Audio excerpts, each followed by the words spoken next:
ஒரு ஊரில் ஒரு மன்னர் இருந்தார். அந்த ஊரில் அடிக்கடி சேவல் சண்டை நடக்கிறது வழக்கம். அரண்மனையில் ஒரு ஆள் இருந்தான். மன்னருக்காக அவன் ஒரு சேவல் வாங்கிட்டு வந்தான். சண்டை போடுறதுக்காக அந்த சேவலை தயார் பண்ணிகிட்டு இருந்தான். கொஞ்ச நாள் ஆச்சு. மன்னர் அந்த ஆளை கூப்பிட்டார். என்னப்பா சேவல் தயாராகிட்டுதா அப்படின்னு கேட்டார். இன்னும் அது தயாராகல மன்னா, இன்னும் வளரல, அதுக்கான தகுதி இன்னும் அதுக்கு வரல அப்படின்னா.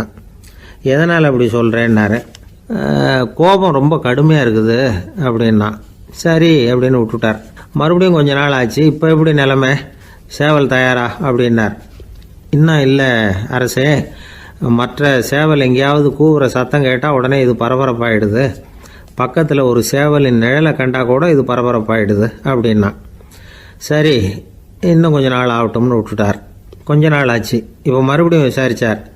இன்னும் நம்ம சேவலுக்கு அந்த தகுதி வரலமன்னா, போராட்ட உணர்வு அதுக்கு இன்னும் இருந்துக்கிட்டு தான் இருக்குது. உள்ளே மெதுவாக தான் எரிய ஆரம்பிச்சிருக்குது போராட்ட உணர்வு. அப்படி இருக்கக்கூடாது, அது பற்றி எரிய வேண்டாமா அப்படின்னா. இன்னும் கொஞ்ச நாள் ஆச்சு. இப்போ எப்படின்னு கேட்டார். இப்போ அவன் சொன்னான், மன்னா கிட்டத்தட்ட அது போருக்கு தயாராகிட்டுது அப்படின்னு நினைக்கிறேன்னா. எதனால் அப்படி சொல்கிற அப்படின்னு கேட்டார். மற்ற சேவலின் குரலை கேட்டால் அது அசைகிறதே இல்லை, ஒரு பொம்மை மாதிரி ஆகிடுது. அதுக்கு உள்ள ஒரு நுட்பமான விழிப்புணர்வு வந்துட்டுது. அதனால் அது அமைதியாக இருக்குது, மௌனமாக இருக்குது. இனிமேல் அதுக்கு இணையான சேவலே கிடையாது. வெற்றி பெற அது போராட வேண்டிய அவசியமே இல்லை. அதை பார்த்த உடனே எதிரி சேவல்கள் பயந்துட்டு ஓடி போடும் அப்படின்னு சொன்னானான். அந்த சேவலை வளர்த்தவர் சி சிங் சு அப்படின்னு பேர். இந்த சுசுகி சொன்ன கதையும் அது. ஞானிகள் என்ன சொல்கிறாங்க தெரியுமா? அந்த சேவலின் ரகசியத்தை நீயும் கற்றுக்கொள், நீ அப்படி ஆயிடு, சண்டை போடாமலே வெற்றிகள் பெறுகிற நுட்பத்தை புரிந்துகொள். இதுதான் ஞானிகள் உபதேசம். ஒரு குருக்கிட்ட ஒருத்தன் போயிருக்கிறான். எனக்கு சண்டை போட கற்றுக் கொடுங்கண்ணா. அதுக்கு என்ன செய்யணும்னார். என்ன உங்கள் மாணவனாக சேர்த்துங்கண்ணா. சரி இப்போ உன்னுடைய பலம் என்னன்னு கேட்டிருக்கார். இப்போ நான் தனி ஆளாக இருந்து ஒரு 100 பேரை சமாளிப்பேன் நானா. சரி அப்படின்னா என்னுடைய மாணவனாக உன்னை சேர்த்துக்கிறேன்ருக்கார். சேர்த்துக்கிட்டார். 6 மாதம் பயிற்சி கொடுத்தார். அதுக்கப்புறம் இவனை கூப்பிட்டு கேட்டார், இப்போ உன்னுடைய திறமை எவ்வளவுன்னு. இப்போ நான் தனி ஆளாக இருந்து ஒரு 50 பேரை சமாளிப்பேன் நானா. இன்னும் உனக்கு பயிற்சி தேவைன்னாராம். தொடர்ந்து சில நுட்பங்களை எல்லாம் சொல்லி கொடுத்துருக்கிறார். 1 வருஷம் ஆச்சு. எல்லாத்தையும் கற்றுக் கொடுத்துட்டார். அப்புறம் கூப்பிட்டு கேட்டார், இப்போ உன்னுடைய திறமை எப்படிப்பா, எதிரிகள் எத்தனை பேரை உன்னால் சமாளிக்க முடியும்னாராம். அவன் சொன்னான், ஐயா எதிரிகளின் பலம் என்னங்கிறத புரிஞ்சிக்காம அதை நான் சொல்ல முடியாதுன்னு நானும். இனிமேல் உனக்கு பயிற்சி தேவையில்லை, போயிட்டு வான்னு அனுப்பி வச்சுட்டாரான். ஒரு உண்மையை நாம் புரிஞ்சுக்கணும். அதாவது அடிக்கிறதுக்கு நமக்கு துணிச்சல் தேவையில்லை, அடிக்காமல் இருக்கிறதுக்கு தான் துணிச்சல் தேவை. அடித்தா திருப்பி அடிக்கிறவன் மன உறுதி உள்ளவன் இல்லை, அடித்தா திருப்பி அடிக்காமல் இருக்கிறான் பாருங்க, அவன் தான் மன உறுதி உள்ளவன். ஒருத்தன் தலை தெறிக்க வேகமாக ஓடிக்கிட்டு இருந்தான். நான் எங்கடா ஓடுற அப்படின்னா, எதுக்க வந்தவன், ஒரு சண்டையை நிறுத்தத்தான் இப்படி ஓடுறேன் அப்படின்ட்டுருக்கான். யாருக்கும் சண்டை, எனக்கும் இன்னொரு ஆளுக்கும் சண்டை அப்படின்னு நானா அவன்.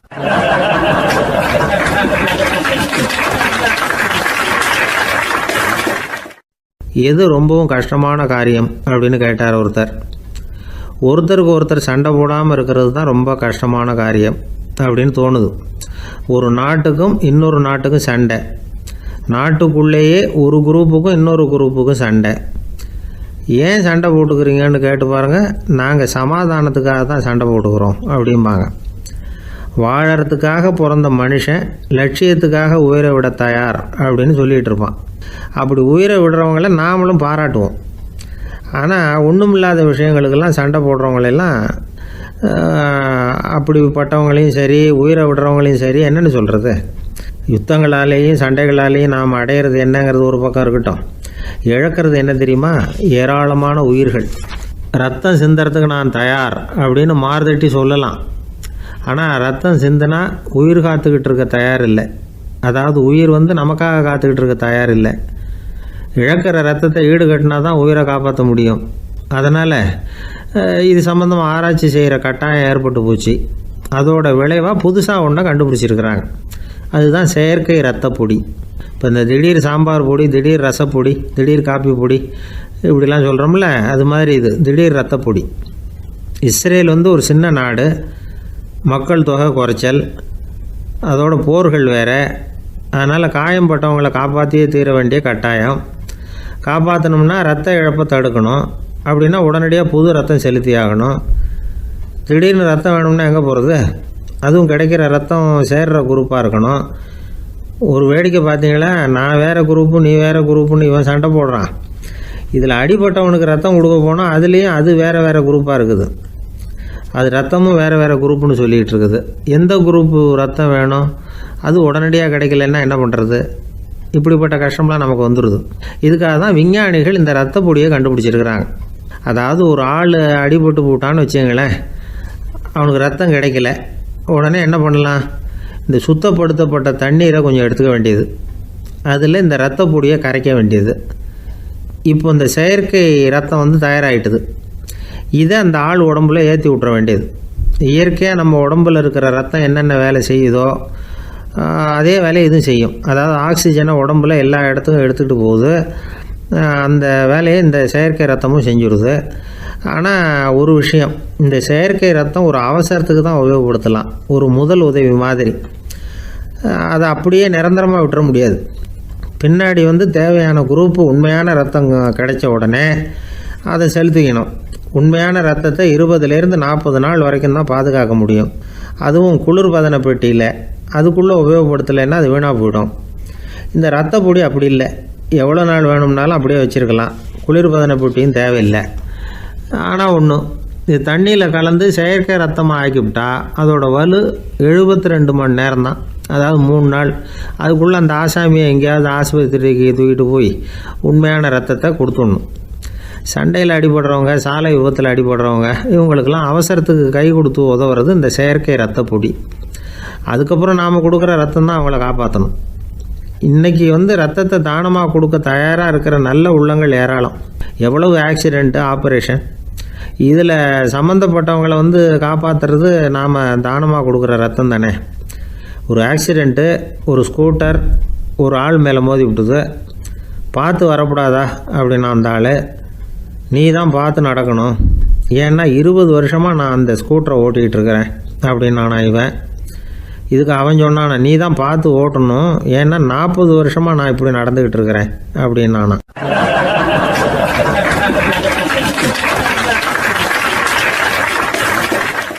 ஒருத்தர் அவசரமாக போய்கிட்டு இருந்தார். எங்கே போய்கிட்டு இருக்கீங்க அப்படின்னு கேட்டார் ஒரு பெரியவர். கடைக்கு போகிறேன் சார், சாமான் வாங்கிறதுக்கு அப்படின்னார். அங்கே போகிறதுக்கு முன்னாடி தெரிஞ்சிக்க வேண்டியதெல்லாம் தெரிஞ்சுக்கிட்டீங்களா அப்படின்னு கேட்டார் பெரியவர். கடைக்கு போய் காசை கொடுத்து ஒரு பொருளை வாங்கிட்டு வரப்போகிறோம், இதில் தெரிஞ்சிக்க வேண்டியது என்ன இருக்குது அப்படின்னார் அலட்சியமாக. இப்போ அந்த பெரியவர் பேச ஆரம்பித்தார். இந்த உலகத்தில் எந்த ஒரு செயலில் இறங்குறப்போவும் நாம் நல்லா ஆலோசனை பண்ண வேண்டிய விஷயம் 5 அப்படின்னார்.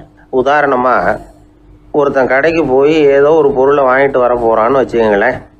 அப்போ கூட அவன் வந்து 5 விஷயங்களை பற்றி தெரிஞ்சுக்க வேண்டியிருக்குது அப்படிங்கிறார் அவர். முதல்ல அந்த பொருள் எப்படிப்பட்டது அப்படிங்கிறத தெரிஞ்சுக்கணும். 2வதாக தன்னை பற்றியும் தெரிஞ்சுக்கணும். அப்போ தான் அந்த பொருள் தனக்கு தேவையா இல்லையா அப்படிங்கிறத புரிஞ்சுக்க முடியும். 3வதாக தெரிஞ்சுக்க வேண்டியது ஒன்று இருக்குது. அது என்னன்னா, அந்த பொருளை அடையறதுக்கு வழி என்ன அப்படிங்கிறது தெரிஞ்சுக்கணும். அதாவது எவ்வளவு பணம் கொடுத்தா அது கிடைக்கும், இது மாதிரியான விஷயங்கள். 4வதா அந்த பொருளை அடையிறது மூலமாக நாம் அடையக்கூடிய பயன் என்ன அப்படிங்கிறதையும் உணரணும். 5வது அந்த பொருளை அடையிறதுல இருக்கக்கூடிய தடை எது அப்படிங்கிறதையும் நாம் தெரிஞ்சுக்கணும். பெரியவர் பேசுறது ஏதோ தத்துவம் மாதிரி தெரியுது இல்லையா? தத்துவம் தான். அதாவது இப்படி உலகியல் வாழ்க்கையில் சின்ன சின்ன விஷயங்கள்லேயே நாம் 5 விஷயங்களை தெரிஞ்சுக்க வேண்டி இருக்குது. அது ரொம்ப அவசியமாக இருக்குது. பேரின்ப நிலைன்னு சொல்கிறாங்கல்ல, அது மாதிரி பெரிய சமாச்சாரங்கள்லேயும் இந்த 5 விஷயங்களை நாம் தெரிஞ்சுக்க வேண்டியிருக்குது. அதுக்கு பேர் என்னன்னா அர்த்த பஞ்சகம். வைணவ சமயத்தில் அர்த்த பஞ்சகம்ங்கிறது ரொம்ப பெரிய விஷயம். கடைக்கு போகிறது மாதிரி கடவுளை பார்க்க போகிறப்போ நாம் 5 விஷயங்களை தெரிஞ்சுக்கணுமா. முதல்ல பரம்பொருள் அப்படிங்கிறது என்ன, அதோட தன்மைகள் என்ன, இதை தெரிஞ்சுக்கணும். இதுக்கு பேர் என்னன்னா பரமாத்ம ஸ்வரூபம் அப்படின்னு பேர். 2வது நாம யாரு, நம்மோட தன்மை என்ன அப்படிங்கிறத தெரிஞ்சுக்கணும். நான் யாருன்னு எனக்கே தெரியலங்கிறப்போ இதை நான் சொல்கிறேன்னு இது என்னுடையதுன்னு சொல்கிறது தப்பு தானே. அப்புறம் 3வது விஷயம், பரம்பொருளை நாம் அடையிறதுக்கு வழி எது, இதை தெரிஞ்சுக்கணும். இது வந்து உபாய ஸ்வரூபம் அப்படின்னு பேர். 4வது விஷயம், நாம் அடைய வேண்டிய பயன்கள் என்ன அப்படிங்கிறது தெரிஞ்சுக்கிறது. இதுக்கு புருஷார்த்தம் அப்படின்னு பேர். 5வது, அந்த பயனை அடைய விடாமல் தடுக்கிற தடைகள் யாவை அப்படிங்கிறது தெரிஞ்சுக்கிறது. இது விரோதி ஸ்வரூபம். இதைத்தான் தடையியல் அப்படின்னு சொல்றாங்க. அதாவது பரமாத்மாவை பற்றிய அறிவு, ஜீவாத்மாவை பற்றிய அறிவு, உபாயம் பற்றிய அறிவு, புருஷார்த்தம் பற்றிய அறிவு, இந்த 4 அறிவுக்கும் எதிரடையா, அதாவது அதையெல்லாம் தப்பா புரிஞ்சுக்கிறதால உண்டாகக்கூடிய அறிவு விரோதி ஸ்வரூபம். என்ன இது தகவல்ல ஏதாவது கதை சொல்லுவீங்கன்னு பார்த்தா ஏதோ தத்துவம் பேசிக்கிட்டு இருக்கிறீங்களே அப்படின்னு நினைக்கலாம். இதுவும் தெரிஞ்சுக்க வேண்டிய ஒரு பெரிய விஷயம்தான். காதில் போட்டு வச்சா எப்போவாவது உபயோகப்படும். என்னுடைய நண்பர் ஒருத்தர் ஒரு நாள் என்கிட்ட சொன்னார், சார், அடுத்த மாதம் தஞ்சாவூரில் ஒரு கல்யாணம், போகிறதா வேண்டாமா அப்படின்னு ஒரே குழப்பமா இருக்கு அப்படின்னார். நான் உடனே இந்த அர்த்த பஞ்சக உபதேசம் பண்ண ஆரம்பித்தேன். அவர் எல்லாத்தையும் பொறுமையாக கேட்டுவிட்டு, சரி சார், நான் போகிறதுன்னு முடிவு பண்ணிவிட்டேன்னார். எப்படி இந்த முடிவுக்கு வந்தீங்க அப்படின்னு கேட்டேன். அவர் சொன்னார், சார், அந்த 2வது பாயிண்ட் ஒன்று சொன்னீங்களே, அதை புரிஞ்சுக்கிட்டதுக்கு அப்புறம்தான் இந்த முடிவுக்கு வந்தேன் அப்படின்னார். என்ன 2வது பாயிண்ட்டுன்னு? அதாவது தன்னை பற்றி புரிஞ்சுக்கணும் அப்படின்னு சொன்னீங்க. உடனே என்னை பற்றி புரிஞ்சுக்கிட்டேன், நான் யாருங்கிறது எனக்கு தெரிஞ்சுது, உடனே போகிறது தான் நல்லதுன்னு முடிவு பண்ணிவிட்டேன்னார். நீங்கள் யாருன்னு கேட்டேன். நான் தான் சார் அந்த கல்யாணத்தில் தாலி கட்ட வேண்டிய மாப்பிள்ளை அப்படின்னார்.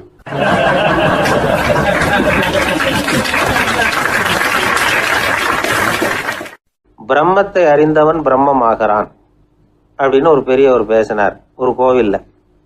தைத்திரிய உபனிஷத்து அப்படி சொல்லுதான். இதை கேட்கும் பொழுது நமக்கு ஒரு சந்தேகம் வரும். அது எப்படி? பிரம்மத்தை அறிந்தவன் பிரம்மம் ஆகிறான்னா, சிங்கத்தை அறிந்தவன் சிங்கம் ஆகிறானா, தோசையை அறிந்தவன் தோசை ஆகிறானா? இப்படிப்பட்ட சந்தேகம் நமக்கு வர்றதுல ஒன்றும் ஆச்சரியம் இல்லை. இது இயற்கை. இதுக்கும் அந்த பெரியவரே பதில் சொல்றார். சிங்கம் வேற, நாம வேற. அதனால சிங்கத்தை அறிந்தவன் சிங்கம் ஆக மாட்டான். ஆனா பிரம்மம் வேற, நாம வேற இல்லை. அதனால பிரம்மத்தை அறிந்தவன் பிரம்மமாகிறான் அப்படிங்கிறது அவரோட விளக்கம். மனிதன் அவன்தான் தான் பிரம்மங்கிறது தெரியாதனால தான் அதை வேற எங்கேயோ தேடிட்டு இருக்கிறான். கடைசியில் அது தான் தாங்கிறது புரிஞ்சுக்கிற பொழுது அவன் பிரம்மம் ஆயிடுறான். இதை விளக்கிறதுக்கு ஒரு உபநிஷத்து கதையே இருக்கு. நமக்கு தெரிஞ்ச கதை தான், ஆனால் அதை வேற விதமான அர்த்தத்தில் விளையாட்டாக சொல்லிட்டு இருக்கிறோம். ஒரு சமயம் ஒரு 10 நண்பர்கள் ஒரு காட்டு வழியாக போய்கிட்டு இருக்கிறாங்க. குறுக்க ஒரு நதி, அதை கடந்து அடுத்த பக்கம் போகணும். எல்லாரும் ஒரு வழியாக கடந்து அடுத்த கரைக்கு போய் சேர்ந்துட்டாங்க. அங்கே போய் சேர்ந்ததுக்கு அப்புறம் எல்லாரும் பத்திரமா சேர்ந்துட்டோமா அப்படின்னு தெரிஞ்சுக்கிறதுக்காக எண்ணி பார்க்குறான் அந்த கூட்டத்து தலைவன். அவங்க மொத்தம் 10 பேர். ஆனால் அவன் எண்ணி பார்க்குறப்போ 9 தான் வருது. ஏன்னா அவன் தன்னை விட்டுவிட்டான். எதிரில் நிற்கிறவங்கள மட்டுமே எண்றான். ஐயோ 10வது ஆள் எங்கேங்கிறான், பதறான். சரி நீ இரு, நான் எண்ணி பார்க்குறேன்னு சொல்லிவிட்டு இன்னொருத்தன் எண்றான்.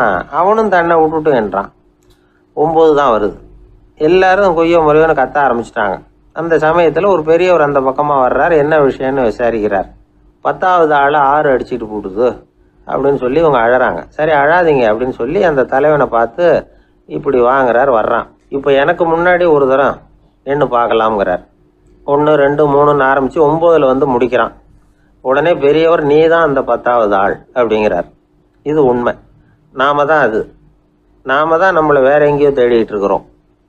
நாம எங்கேயோ தேடிட்டு இருக்கிறோமே, அந்த பிரம்மம் நாம தான்.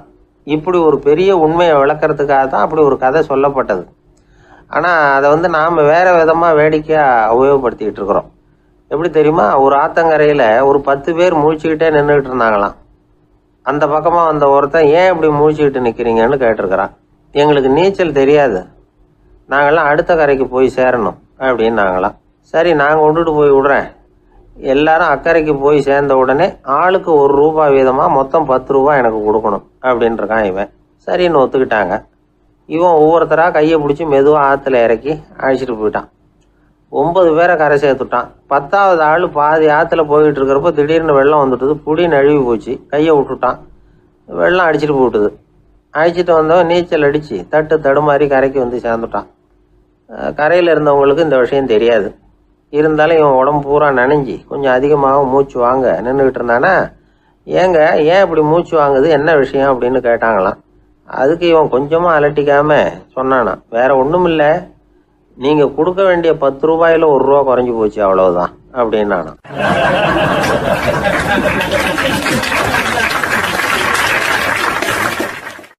ஒரு ஊரில் ஒரு ராஜா இருந்தார். அந்த ராஜாவுக்கு ஒரு புள்ள. அந்த புள்ளைக்கு விவரமே தெரியாது. அவன் ஒரு முட்டாளுங்கிறது எல்லாருக்கும் தெரியும். ஆனாலும் அவன் தான் அடுத்தபடியாக ஆட்சிக்கு வர வேண்டியவன். ஆட்சி பொறுப்பை ஏற்க வேண்டிய ஒருத்தன் இப்படி இருந்தால் என்ன பண்ணுறது அப்படிங்கிறது எல்லாருக்கும் உள்ள கவலை. மன்னர் அமைச்சர்களை கூட்டினார், ஆலோசனை கேட்டார் என்ன பண்ணலாம்னு. இவனை இன்னொரு நாட்டு பல்கலைக்கழகத்துக்கு அனுப்பி பார்க்கலாம், அங்கே போய் படிச்சுட்டு வரட்டும், நிறைய படிச்சுட்டு நல்ல ஞானத்தோடு திரும்பி வரட்டும், அதுக்கப்புறம் பார்த்துக்கலாம் அப்படிங்கிறது அவங்க சொன்ன ஆலோசனை. மன்னருக்கும் அது சரின்னு தோணுச்சு. மகனை வெளி தேசத்துக்கு அனுப்பி வச்சார். இவனும் போனான், ஒரு பல்கலைக்கழகத்தில் சேர்ந்தான், நிறைய படித்தான். அதுக்கப்புறம் தந்தைக்கு ஒரு கடிதம் எழுதினான். தந்தையே, நான் நிறைய படிச்சுட்டேன், இனிமேல் நாடு திரும்பலாம்னு நினைக்கிறேன் அப்படின்னு எழுதினான். மன்னருக்கு ரொம்ப மகிழ்ச்சி, அதாவது புள்ள படிச்சுட்டான் அப்படிங்கிற ஆனந்தம். உடனே பையன் திரும்பி வர்றதுக்கு ஏற்பாடு பண்ணார். இளவரசன் நாடு திரும்பினான். அதை கொண்டாடுறதுக்காக அரண்மனையில் ஒரு பெரிய விருந்துக்கு ஏற்பாடு பண்ணியிருந்தாங்க. முக்கியமானவங்கள்லாம் அதில் கலந்துக்கிட்டாங்க. அந்த விருந்துக்கு முனிவர் ஒருத்தரும் வந்திருந்தார். அவர் இளவரசன் கிட்ட போய் உட்காந்து விசாரிக்கிறார். என்னப்பா, எப்படி படிச்சிருக்கிற அப்படின்னு கேட்டார். நிறைய படிச்சுட்டு வந்திருக்கிறேங்க அப்படின்னா அவன். என்னெல்லாம் படித்த அப்படின்னாரான். எல்லாத்தையும் விவரமாக சொல்லியிருக்கிறான். அவன் அப்படி சொல்லிட்டு இருக்கும் பொழுதே முனிவர் என்ன பண்ணார், தன்னுடைய மோதிரத்தை கழட்டி உள்ளங்கையில் வச்சு அப்படியே மூடிக்கிட்டாரான். அப்படியே கையை நீட்டி அவன் முன்னாடி காட்டினார். இந்த பாருப்பா, என் கைக்குள்ளே என்ன இருக்குது சொல்லு பார்க்கலாம் அப்படின்னாரான். இளவரசன் ஒரு கணம் யோசிச்சான்.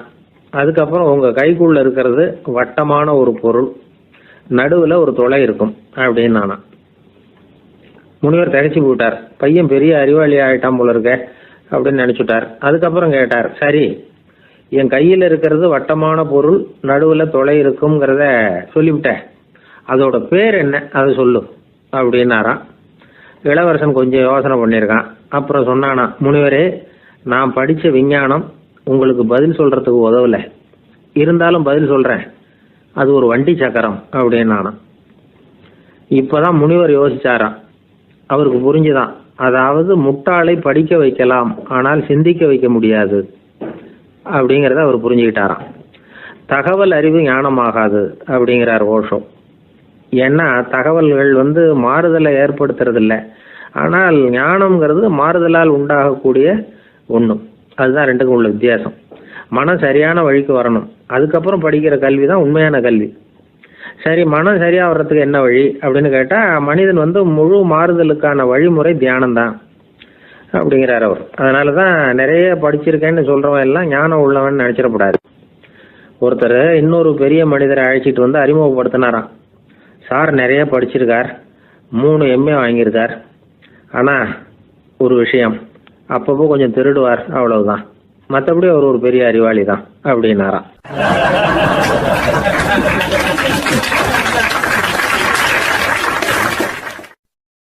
வருஷம் செப்டம்பர் மாதம் 22ஆம் தேதி மதுரை மேலமாசி வீதியில் உள்ள ஒரு வீடு. அங்கே அன்னைக்கு நடந்த ஒரு அற்புத நிகழ்ச்சி பின்னாடி உலக மக்களை எல்லாம் ஆச்சரியப்பட வச்சுது. இந்திய வரலாற்றிலேயே அது ஒரு முக்கியமான நிகழ்ச்சி. உலக மக்கள் கவனமெல்லாம் காந்திஜியின் பக்கம் திரும்புறதுக்கு காரணமாக இருந்த நிகழ்ச்சி அது. கதர் துணி பிரச்சாரத்துக்காக காந்திஜி மதுரைக்கு வந்திருந்தார். சென்னை துணி வணிகர் சங்கத்தின் துணைத் தலைவர் ஒருத்தர் இருந்தார், ராம்ஜி கல்யாண் சேட்ஜி. அவருடைய வீடு மதுரை மேலமாசி வீதியில் இருந்தது. அந்த வீட்டில் தான் காந்திஜி தங்கியிருந்தார். அப்போது வயலுக்கு போகிற உழவர்கள்லாம் சின்ன சின்ன துண்டை இடுப்பில் கட்டிக்கிட்டு கலப்பையை தூக்கிக்கிட்டு தெருவில் நடந்து போகிறத கவனித்தார். ஏற்கனவே சேலத்துக்கு தெற்க பல பகுதிகளில் ஆண்களும் பெண்களும் அறகுறை ஆடைகளோடு உழைச்சிக்கிட்டு இருக்கிறத கண்ணால் கண்டிருக்கிறார் அவர். இந்தியரின் சராசரி உடை இவ்வளவு தான் அப்படிங்கிறத புரிஞ்சுக்கிட்டார். மனசை என்னவோ பண்ணியிருக்குது. ராத்திரி பூரா அதை பற்றியே யோசனை. 22/9/21 வியாழக்கிழமை காலையில் காந்திஜி எழுந்திருக்கிறார்.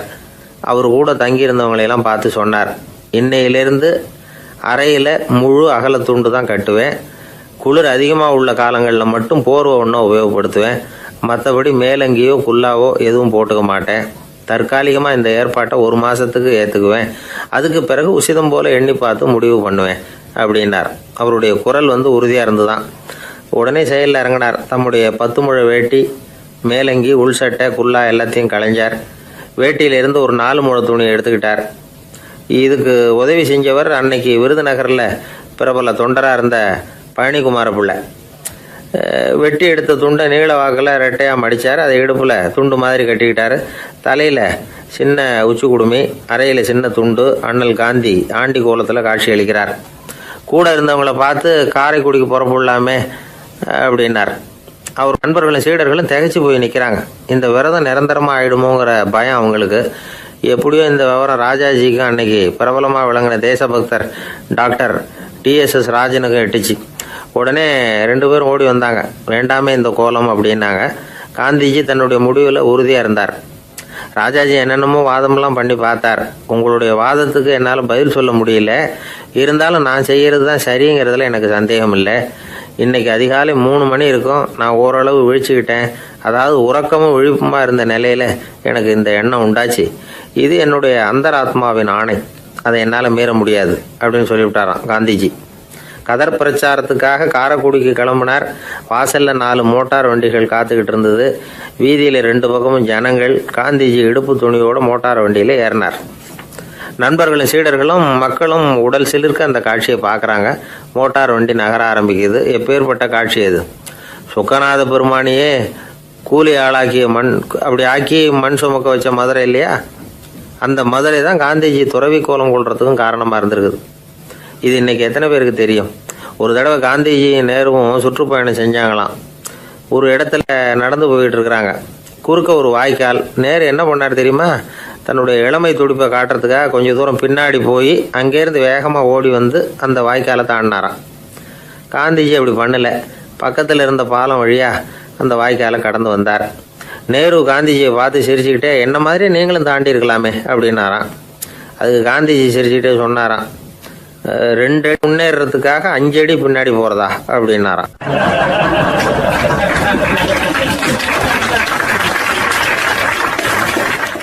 கிபி 1078 வருஷம் மார்ச் மாதம் 19ஆம் தேதி திங்கட்கிழமை அதிகாலை நேரம் ஒரு குழந்தை பிறந்தது.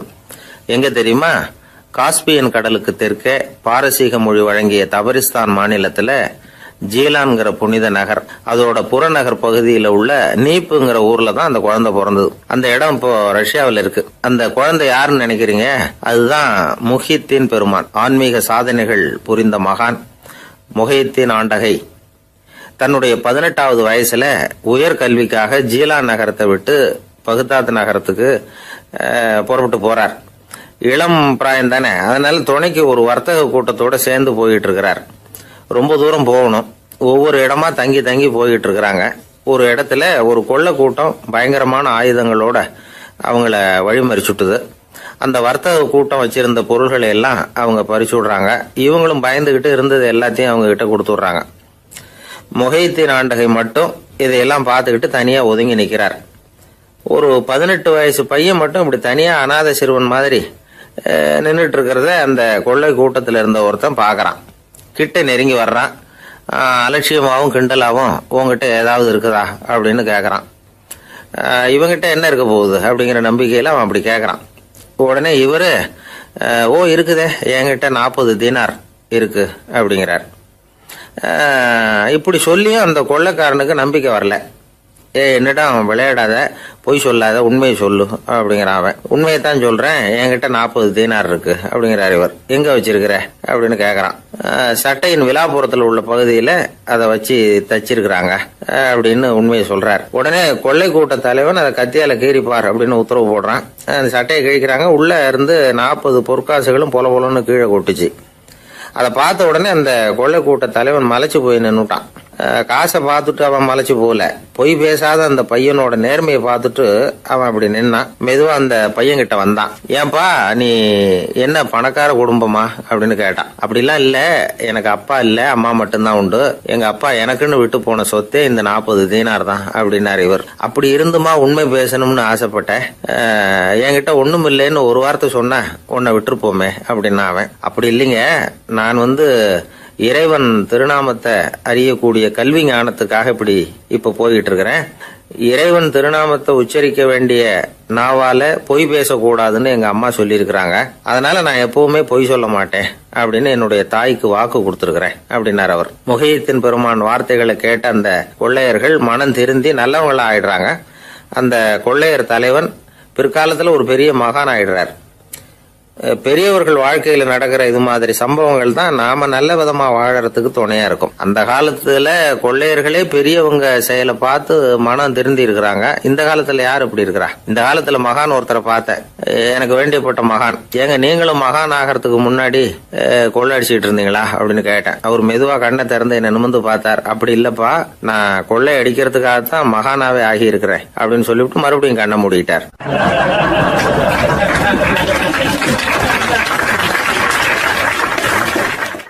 ஒரு காலத்தில் பிரஷ்யா அப்படின்னு ஒரு தேசம் இருந்தது. இப்போ ஜெர்மனி இருக்குல்ல, இதோட பெரும்பகுதி ஒரு காலத்தில் பிரஷ்யாங்கிற பேரில் இருந்தது. அப்போ அதுக்கு அரசராக இருந்தவர் மகா ஃப்ரெடரிக், அதாவது ஃப்ரெடரிக் தி கிரேட் அப்படின்னு சொல்லுவாங்க. அந்த ராஜாவுக்கு ஒரு சந்தேகம், நாம் பல வகையான வரிகளை விதித்து வசூல் பண்ணுறோம், அப்படி பண்ணி வருமானம் குறைஞ்சிக்கிட்டே போகுதே, இதுக்கு என்ன காரணமாக இருக்கும்? இதுதான் அவருக்கு ஏற்பட்ட சந்தேகம். ஒரு சமயம் அந்த அரசர் தம்முடைய அமைச்சர்களையும் பிரபுக்களையும் தளபதிகளையும் கூப்பிட்டு ஒரு விருந்து வச்சார். விருந்து முடிஞ்சதும் அவங்கள பார்த்து இந்த சந்தேகத்தை கேட்டார். வரிகள் அதிகமாக விதித்து வருமானம் குறையறதுக்கு என்ன காரணம் அப்படின்னு கேட்டார். பல பேருக்கு இதுக்கு சரியாக பதில் சொல்ல தெரியல.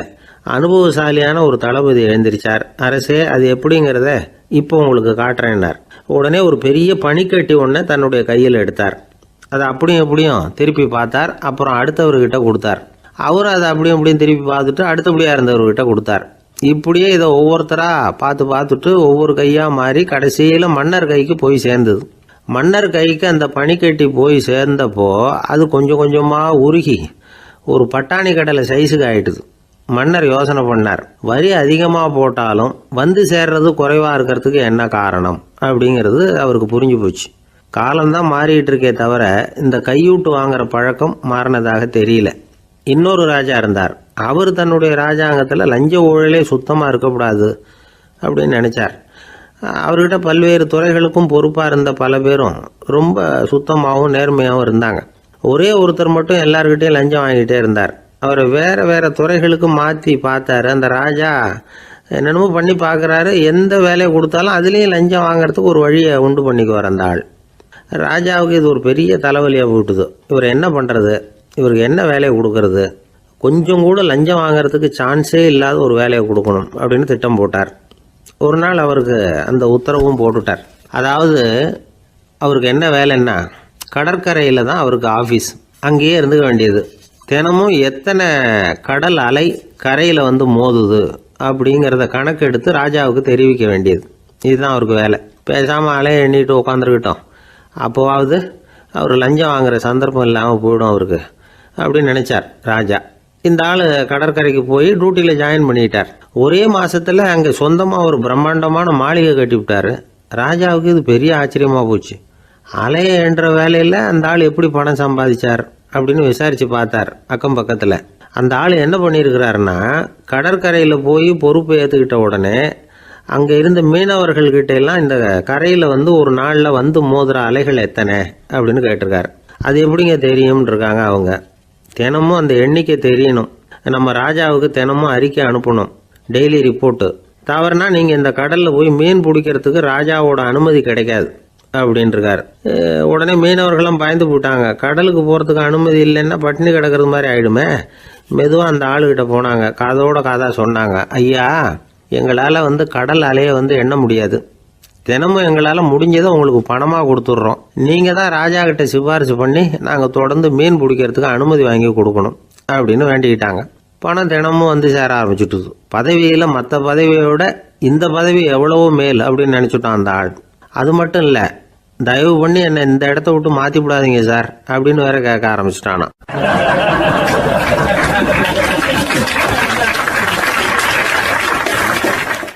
ஊருக்கு வெளியில் அமைதியான ஒரு இடம், அங்கே ஒரு ஆசிரமம், அங்கே ஒரு சாமியார். அவர் தினமும் நல்ல போதனைகள்லாம் செய்வார். பல பேர் போய் அங்கேயே சில நாள் தங்கி இருந்து அவர் சொல்கிற அறிவுரைகளை எல்லாம் கேட்டுக்கிட்டு வர்றது வழக்கம். ஒரு தடவை அவரை பார்த்துட்டு போகிறதுக்காக 3 வெளியூர் தம்பதிகள் வந்தாங்களாம். அந்த மடத்திலேயே சாப்பிட்டுக்கிட்டு தங்கியிருந்து அவங்களுடைய போதனைகளை கேட்டுக்கிட்டு போகணுங்கிறது அவங்க நோக்கம். காலையில் குளிச்சுட்டு பூஜையில் உட்காந்தார் அந்த சுவாமி. இவங்களும் குளிச்சுட்டு அந்த பூஜையை பார்க்கறதுக்காக அவர் முன்னாடி வந்து உட்காந்தாங்க. பூஜை ஆரம்பமாச்சு. சம்பிரதாயப்படி அது ரொம்ப நேரம் நடந்துக்கிட்டே இருக்குது. இவங்களுக்கு நல்ல பசி இருந்தாலும் இந்த நேரத்தில் அதை எப்படி வெளியில் காட்டிக்கிறது? பேசாமல் இருந்தாங்க. அந்த சுவாமி பூஜையை முடித்தார். அதுக்கப்புறம் பேச ஆரம்பித்தார். பேச்சு அருமையாக தான் இருந்தது, அமிர்தமாக தான் இருந்தது. இருந்தாலும் இவங்களுக்கு இருக்கிற வயிற்று பசி அது சரியாக கவனிக்க விடலை. அந்த சுவாமியே இதை கவனிச்சதா தெரியல. இவங்களுக்கு மனசுக்குள்ள ஒரு எண்ணம், உள்ள சாப்பாடு தயாராகிட்டு இருக்கும் போல இருக்கு. இந்த பேச்சு முடிஞ்சது நம்மளை உள்ளே அழைச்சிட்டு போய் சாப்பாடு போடுவாங்கன்னு நினைக்கிறோம் அப்படின்னு இவங்களாம் நினச்சிக்கிட்டாங்க. ஆனால் சுவாமி இதை பற்றி எதுவுமே பேசலை, கண்டுக்கலை. ஒரு அம்மாவால் அதுக்கு மேலே சும்மா இருக்க முடியுமா? முடியல. சாப்பாட்டை கவனிக்கலாமா அப்படின்னு சொல்லி மெதுவாக ஆரம்பித்தாங்க. ஓ கவனிக்கலாமே அப்படின்னு உள்ளே அழைச்சிட்டு போனார் சுவாமி. இவங்க ரொம்ப அவசரமாக எழுந்திருச்சு உள்ளே ஓடினாங்க. அங்கே ஒரு மேஜை மேலே ஒரு கிண்ணம் மூடி இருந்தது. ஓ இதுதான் சாப்பாட்டு மேஜை போல இருக்கு, இங்கே சாப்பாடு வந்துடும் அப்படின்னு நினச்சாங்க. உடனே போய் சுற்றி உட்காந்துக்கிட்டாங்க. சுவாமி அந்த கிண்ணத்தை எடுத்து அந்த அம்மா கிட்ட கொடுத்தார். அவங்க அதை வாங்கி மூடியை திறந்து பார்க்குறாங்க. உள்ளே ஒரு சாவி இருக்குது.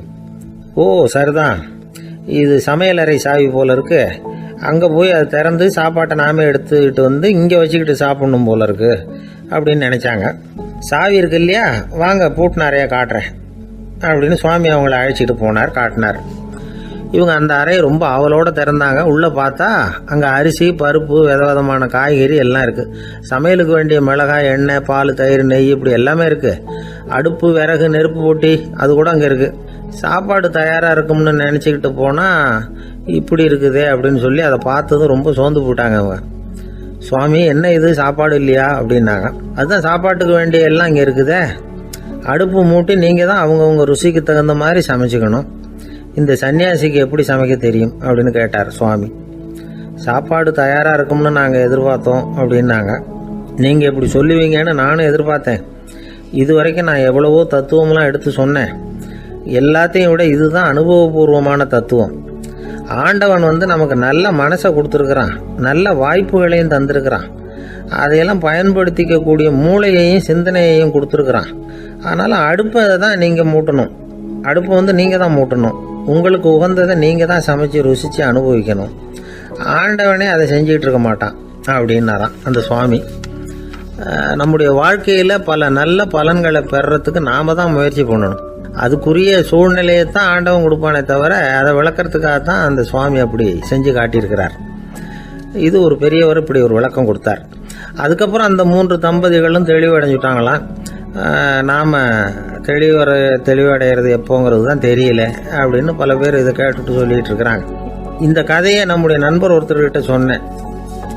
அந்த நண்பர் ரொம்ப சந்தோஷப்பட்டார். நீங்கள் சொல்கிறது கரெக்டு சார், ஆனால் நான் அதை விட ஒரு படி மேலே சார்.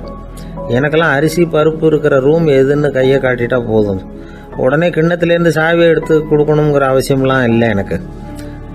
அப்புறம் எப்படி ரூமை திறந்துருவீங்க அப்படின்னு கேட்டேன். பூட்டை உடைச்சி திறந்துருவேன், அதுதான் எனக்கு பழக்கம் அப்படிங்கிறார்.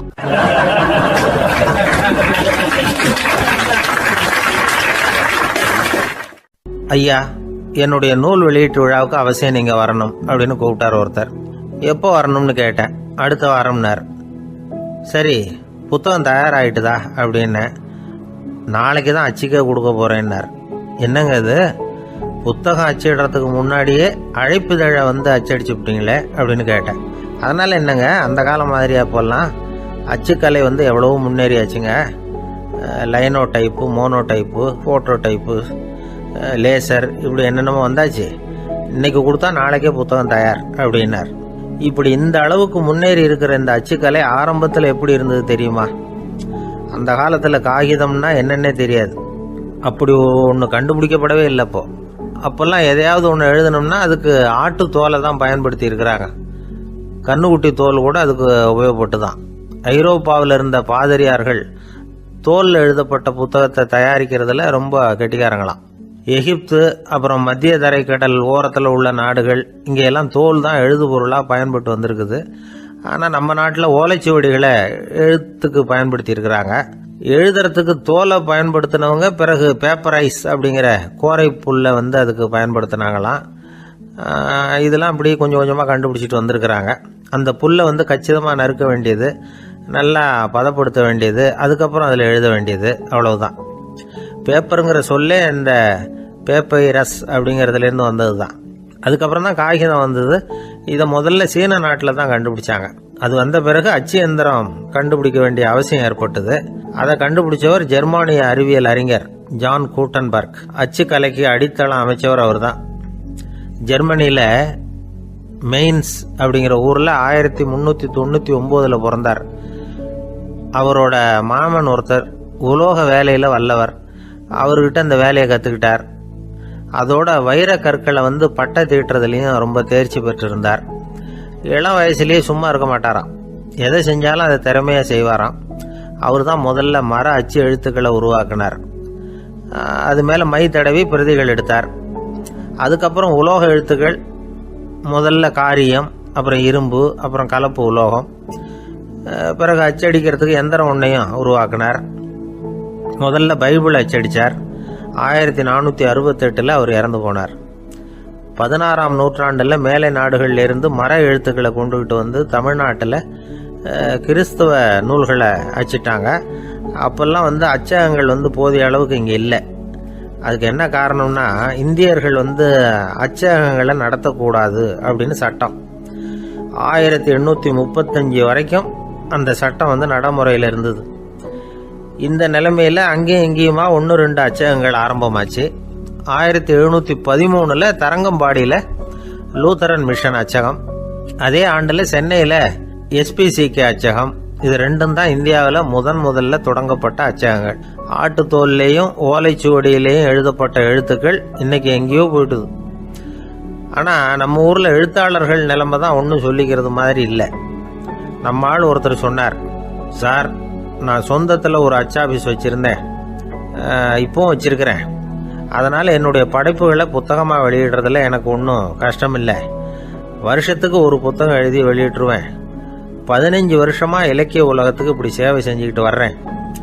ஆனால் இந்த வருஷம்தான் வாசகர்கள் வந்து எனக்கு பாராட்டு விழா நடத்தி இருக்கிறாங்க அப்படின்னார். இந்த வருஷம் அப்படி என்ன விசேஷம் அப்படின்னு கேட்டோம். இந்த வருஷம்தான் நான் எந்த புத்தகம் எழுதி வெளியிடாமல் இருந்தேன், அதுக்காகத்தான் எனக்கு இந்த பாராட்டு விழா அப்படின்னார்.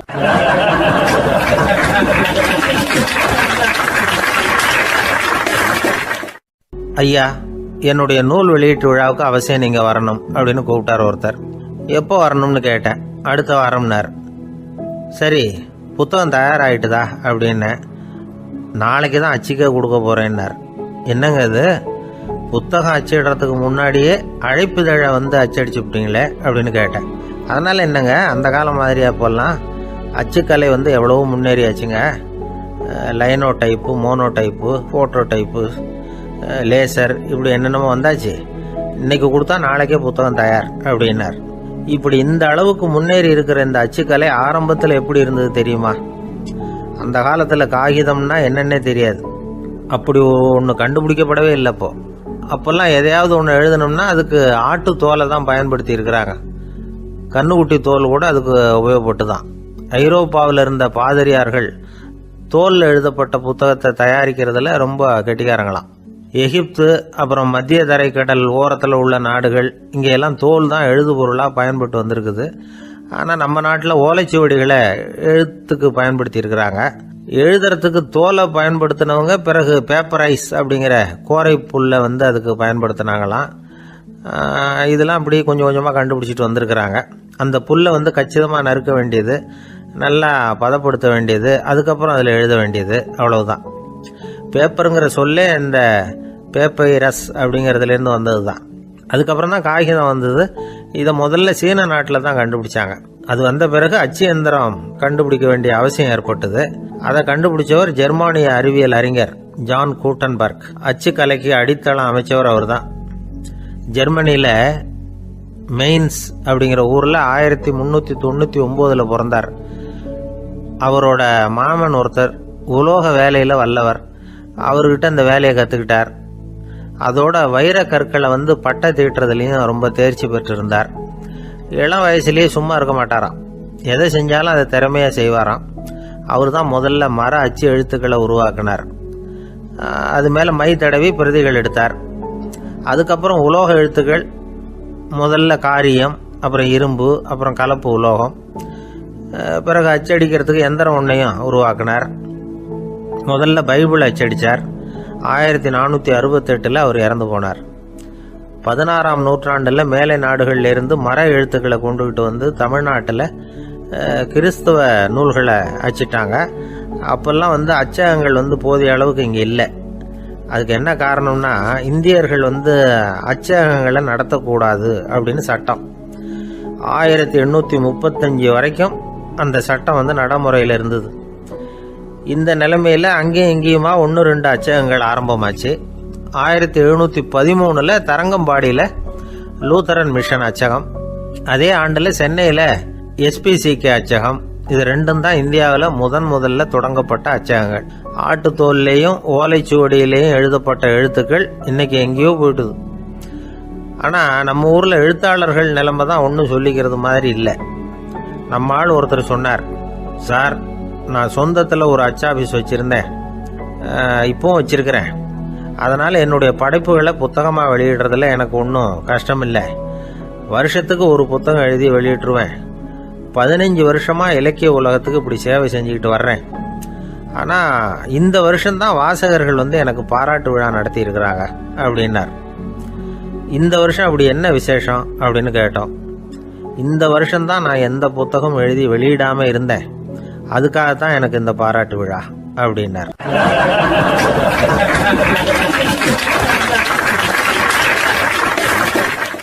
ஒரு நண்பர் இருக்கார். எப்போ பார்த்தாலும் கையில் ஒரு புத்தகம் இருக்கும். புத்தகம் இல்லாமல் எங்கேயும் புறப்பட மாட்டார். எதுக்காக இப்படி எடுத்துகிட்டு போகிறீங்க அப்படின்னு கேட்டால், எனக்கு இது ஒரு நல்ல நண்பன் மாதிரி. இந்த காலத்தில் எங்கே போனாலும் காத்திருக்க வேண்டியிருக்கு. அது மாதிரி சமயத்தில் நான் நண்பன் கூட பேசிக்கிட்டு இருப்பேன் அப்படிம்பாரான். ஒருத்தர் ஒரு பெரிய அரச பதவியில் இருந்தார். அவர் பதவியிலேருந்து இறங்க வேண்டிய சூழ்நிலை. அரசு கொடுத்துருந்த வீட்டை விட்டுட்டு வெளியில் வர்றார். வரும்பொழுது 2 கையிலையும் 2 பெட்டியை எடுத்துகிட்டு வந்தாராம். சார் உங்களுடைய உடைமைகள் அப்படின்னு கேட்குறாங்க அங்கே இருந்த ஊழியர்கள். இவர் தன்னுடைய கையில் இருக்கிற பெட்டியை காட்டி, இதுதான் என்னுடைய சொத்து அப்படின்னாராம். ஒரு பெட்டியில் அவருடைய உடைகள், இன்னொரு பெட்டியில் அவர் விரும்பி படிக்கிற புத்தகங்கள். அவ்வளவுதான். இதுதான் இருந்துதான். புத்தகம் படிக்கிறது மனசுக்கு நல்லதுங்கிறது நமக்கு தெரியும். புத்தக வாசிப்பு உடம்புக்கும் நல்லதுங்கிறாங்க. அது நமக்கு ஆச்சரியமாக தான் இருக்குது. ஒரு நபர் ஒரு வருஷத்தில் சராசரியாக 2000 பக்கங்களை படிச்சிருக்கணுமா, யுனெஸ்கோ பரிந்துரை. ஆனால் நம்ம நாட்டில் நாம் சராசரியாக படிக்கிறது 32 பக்கங்கள். அவ்வளவுதான். இவ்வளவுக்கு நம்ம நாட்டில் 6000த்துக்கும் மேற்பட்ட நாளேடுகள், 2000த்துக்கும் மேற்பட்ட இதழ்கள், மலர்கள், இவ்வளவு இருந்தும் சரியாக வரல. இந்த உலகத்தில் முதல் நூலகம் எங்கே எப்போ ஆரம்பமாச்சு தெரியுமா? கிமு 2500ஆம் ஆண்டில் அது ஆரம்பமாயிருக்குது. பாபிலோனியாவில் அமில் அனு அப்படிங்கிற அரசன் தான் நூலகத்தை உருவாக்கி இருக்கிறான். அப்போல்லாம் தாள் கிடையாது, களிமண் தான். களிமண் பலகைகளில் எழுதி அது தொகுத்து அப்படியே நூலாக்கி அதை நூலகத்தில் வச்சுருப்பாங்களாம். அரசருடைய நூலகத்தில் 1000த்துக்கும் மேற்பட்ட நூல்கள் இருந்ததாக வரலாற்று குறிப்பு இருக்குது. அது மட்டும் இல்லை, அந்த நூலகத்தில் பொருள் வாரியாக, அதாவது சப்ஜெக்ட் வாரியாக புத்தகங்களை வகைப்படுத்தி வச்சுருந்தாங்களாம். அதில் மிச்சம் இருந்த ஒரு 25 களிமண் பலகை புத்தகங்கள் இன்றைக்கும் பிரிட்டிஷ் அருங்காட்சியகத்தில் இருக்குதான். அச்சு தாள் இதெல்லாம் ஏற்பட்டதுக்கு அப்புறம் அமைக்கப்பட்டது தான் பிரான்சில் இருக்கக்கூடிய பாரிஸ் நூலகம். 1480 பிரெஞ்சு மன்னர் 11ஆம் லூயி இந்த நூலகத்தை அமைச்சாராம். ஆனால் அப்போல்லாம் அரசர்கள் மட்டும்தான் நூலகத்தை பயன்படுத்த முடியுமா. அதுக்கப்புறம் 17ஆம் நூற்றாண்டில் இந்த முறை மாறி பொதுமக்கள் அங்கே போகலாம், படிக்கலாம் அப்படிங்கிற நிலைமை வந்துதான். போட்லியன் நூலகம் அப்படின்னு அதுக்கு பேர், பாரிஸ் நகரத்தில் இருக்குது. அங்கே தான் நூல்களின் பட்டியல் தயாரிப்பு பணி ஆரம்பமாச்சு. கல்வி வளர்ச்சியையும் நூலகத்தையும் இணைச்சவர் நெப்போலியன் போனபார்ட். முன்பணம் செலுத்தி புத்தகத்தை படிக்கிற முறையையும் அவர் தான் கொண்டுட்டு வந்தாராம். மக்கள்கிட்ட வசூலிக்கிற வரியின் ஒரு பகுதியை நூலகத்துக்கு பயன்படுத்தினவரும் அவர் தானா. நெப்போலியன் நூலகத்தில் உலகத்தில் உள்ள எல்லா மொழி நூல்களும் இருக்குதான். அங்கே ஒரு தமிழ் நூலும் இருந்திருக்குது. அது என்னென்னா கம்பராமாயணம். சோவியத் யூனியனுக்கு படையெடுத்து போனப்போ அங்கேருந்து லட்சக்கணக்கான புத்தகங்களை இந்த பனிச்சறுக்கு வாகனங்கள் இருக்குல்ல, அதில் கொண்டுகிட்டு வந்ததாக வரலாறு. அடுத்தபடியாக குறிப்பிட்டு சொல்லத்தக்க நூலகம் எதுன்னா பிரிட்டிஷ் நூலகம். மிக பழைய கையெட்டு பிரதியெல்லாம் கூட அங்கே இருக்குது. 1753 ஆரம்பமாச்சு. அதில் உள்ள நூல்களை வரிசையாக அடுக்கினா 180 கிலோமீட்டர் நீளத்துக்கு வருமா. மிகப்பெரிய நூலகம் அமெரிக்க தலைநகர் வாஷிங்டனில் இருக்குதான். இந்தியாவை பொறுத்த வரைக்கும் பெரிய பழைய நூலகம் எதுன்னா கல்கத்தா நூலகம். எல்லா இந்திய மொழி நூல்களும் இங்கே உண்டு. மகாகவி பாரதியார் நடத்தின இந்தியாங்கிற இதழின் எல்லா பிரதிகளும் அங்கே பாதுகாப்பாக இருக்குது. படிக்கும் பழக்கம் இங்கே வளர வேண்டியிருக்குது. ஒருத்தர்கிட்ட ஒரு புஸ்தகத்தை கொடுத்து விமர்சனம் எழுத சொல்லியிருந்தாங்க. கொஞ்ச நாள் கழித்து அவரை போய் பார்த்து, என்னங்க புஸ்தகத்தை படித்து பார்த்தீங்களா அப்படின்னு கேட்டாங்களாம். இதுக்கு அவர் சொல்லியிருக்கிறார், இன்னும் நான் படித்து பார்க்கலிங்க, இப்போ தானே விமர்சனமே எழுதி முடிச்சிருக்கிறேன், இனிமே தான் படிக்கணும் அப்படின்னாராம்.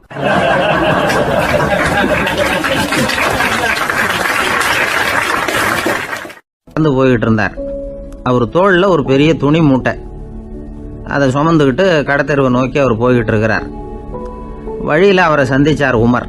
அவர் கேட்டார், கலீஃபா அவர்களே, எங்கே புறப்பட்டுட்டீங்க அப்படின்னு கேட்டார். கலீஃபான்னா ஆட்சித்தலைவர்னு அர்த்தம்.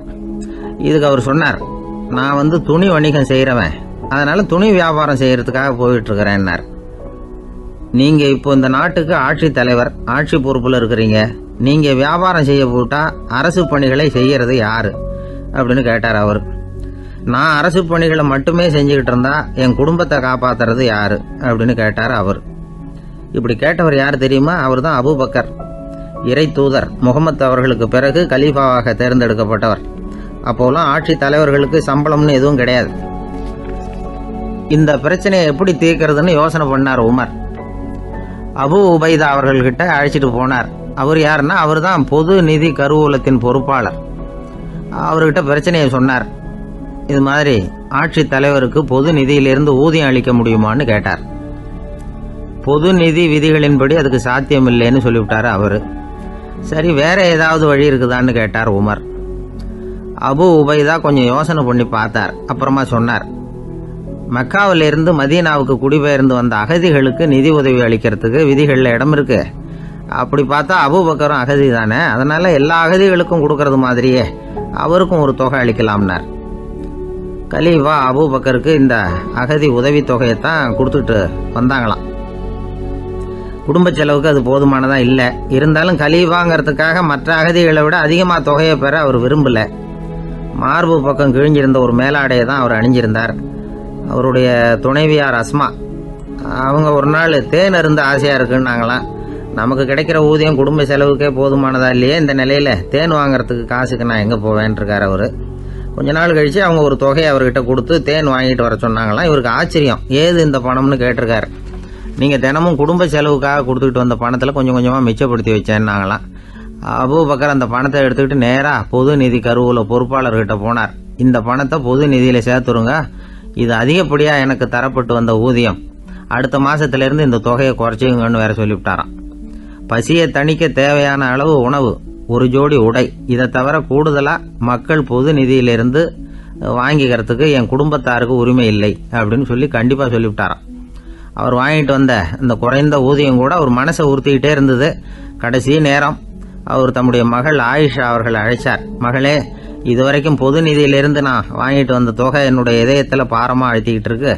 என் தோட்டத்தை விற்று அதில் வர்ற பணத்திலிருந்து நான் இதுவரைக்கும் வாங்கிட்டு வந்த ஊதிய தொகையை கணக்கு போட்டு பொது நிதியில் சேர்த்துடு அப்படின்னாராம். பதவி ஏற்கிறதுக்கு முன்னாடி தன்கிட்ட இருந்ததை விட இப்போ கூடுதலாக என்ன சொத்து இருக்குன்னு பார்த்துருக்கார். ஒரு ஒட்டகம், ஒரு கோப்பை, ஒரு பணியாள்.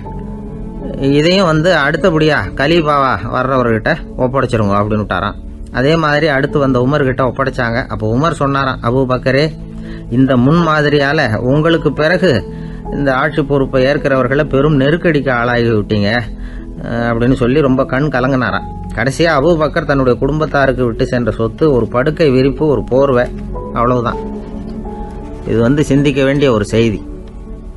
ஒரு ஊரில் ஒரு மன்னர் இருந்தாராம். அமைச்சர் அவர்கிட்ட சொன்னாராம், மன்னா, நம்ம ராஜ்யத்தில் இனிமே லஞ்ச ஊழலே இருக்காதுன்னாராம். ஆஹா, அப்படின்னா ஊழல் பேர் வழிகளையெல்லாம் நாடு கடத்தியாச்சா அப்படின்னு கேட்டிருக்காரு மன்னர். இதுக்கு அவர், அப்படி இல்லைங்க, இனிமே கொடுக்கறதுக்கு ஜனங்கள்கிட்ட பணமே இல்லை, அப்படின்னாராம்.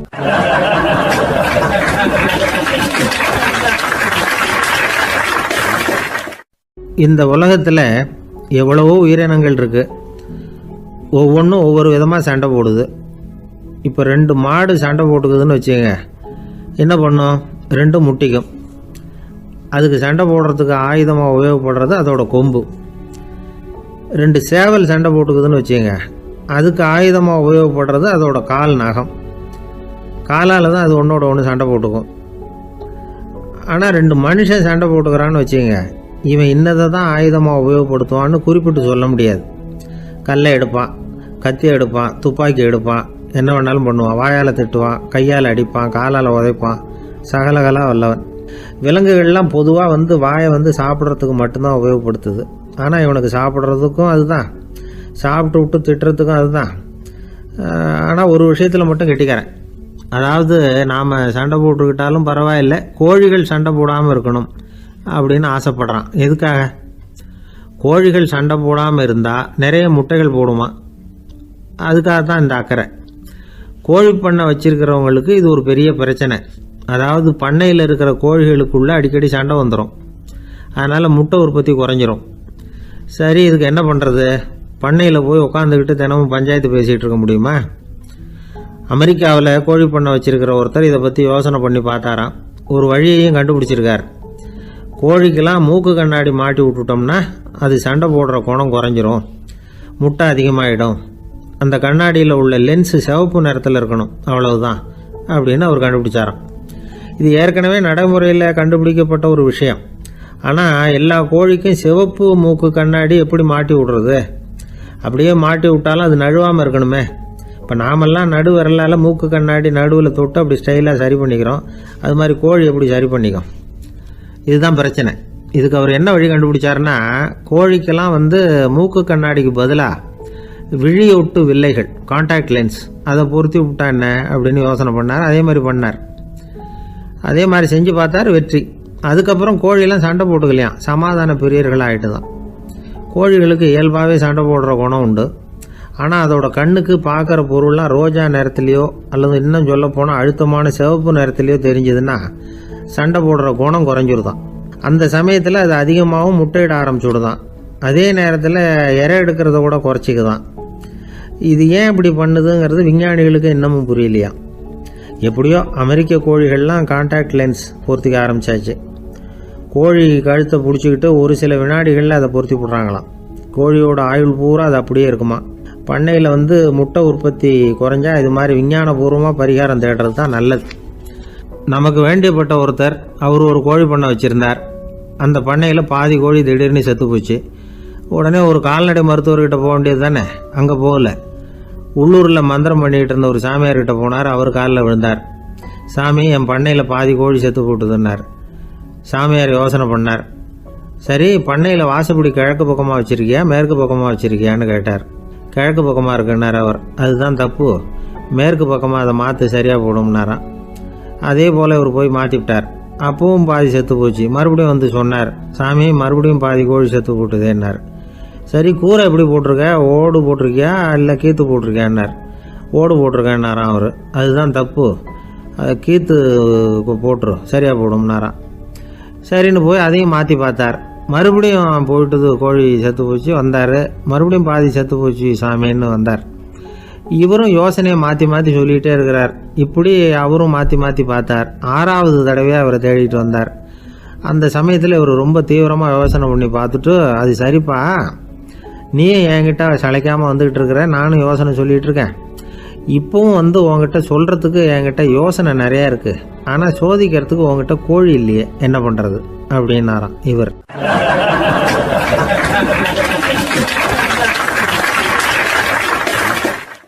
இந்த உலகத்தில் எல்லாருக்கும் மகிழ்ச்சி தரக்கூடிய ஒரு பொருள் எது? இது ஒரு முக்கியமான கேள்வி. இந்த கேள்விக்கு பொருத்தமான ஒரு பதிலை உங்களால் சொல்ல முடியுமா?